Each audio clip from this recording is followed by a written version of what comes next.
Well, it's a hot one today up here in the mountains, and a little hotter than normal this time of year. I'm not saying it's global warming by any means, but I am telling you that we go through a lot of spring water here on the farm. You can hear my tractor running in the background up here, and I'm down here next to one of my springs. And I tell you what I decided to do. I ran out of, I usually get bottled spring water, but I don't want to do that anymore. So I've been trying to find the perfect place to get some good mountain spring water here from the farm, that I can just fill up our water bottles and have it on hand and have it fresh, and having access to some good spring water, good drinking water if the power goes out, so we don't have to run the pump. Obviously, if the power goes out, if we need some good water and we don't have to go down and dip it out of the spring if it's ice cold and it's frosty in the morning or what have you, we can actually store some bottles and collect some good spring water. So this is what I've done, and again, this is just a prototype scenario of what I'm doing here, as you can see. And it's got some good spring water. It's not taking all the water from this spring, it's just taking a portion of it back where one of the spring heads come from the ground back here. And it's a place where we can actually fill up some water bottles right here. I mean, look at that beautiful crystal clear, cold, ice cold water right here on one of the hottest days we've had this year so far. This is just beautiful, clean, crystal clear water. I mean, it's just gorgeous, tastes great.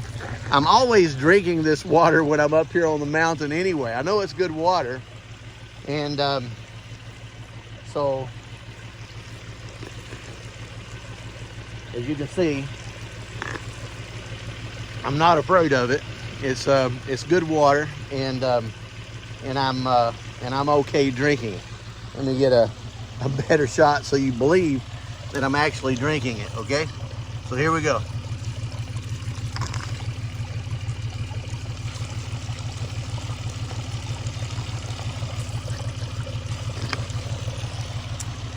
So anyway, I'm going to fill up some water bottles, take it back down to the farm, and this is coming out of the rocks right here on the farm.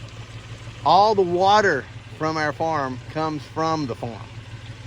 It don't run off from anyone else's property. We keep this farm organic 100%. Other than wildlife, we don't have anything up here at all. We do keep a check on everything. I have hundreds of underground springs that pop up out of the ground from the rocks here. As you can see how rocky it is. This is very, very rocky. You can see even right here next to my feet, it's very rocky. Look at this. Even if you're just stopping by with a tractor on a hot day and you want to get a good taste of water and refresh yourself, or just run it over your wrist to cool yourself down, this is ice cold. Ice cold. I mean, it's so cold. Wow. And these springs come together and make a good sized branch that feeds into our lake at the lower end of our property, where we have about 66 point something million gallons of water in that lake, and it comes from up here. Very clean, so I don't have any problem with my kids or my grandkids swimming in our lake. And the fish, if we catch a fish and eat it from the lake, it's obviously a very clean fish. I'd much rather eat something out of this type of water than I would if it came out of one of the lakes, say near Atlanta or Chattanooga or Knoxville or Asheville or what have you. These are very, very clean bodies of water here we have here in the Smoky Mountains. So anyway, I hope you enjoyed this little quick bleep here. This again is a prototype of what I'm going to be setting up here. I may actually find a copper pipe and run it in here to where I can, obviously copper doesn't, you can't see it as well, which is fine with me. That way it doesn't stand out like a sore thumb like a white pipe. But But I'm glad that we have some water here that we can collect from very easily without having any kind of debris in it from me stirring up the bottom of the branch when I'm trying to collect water. This is a perfect way to get some good clean water.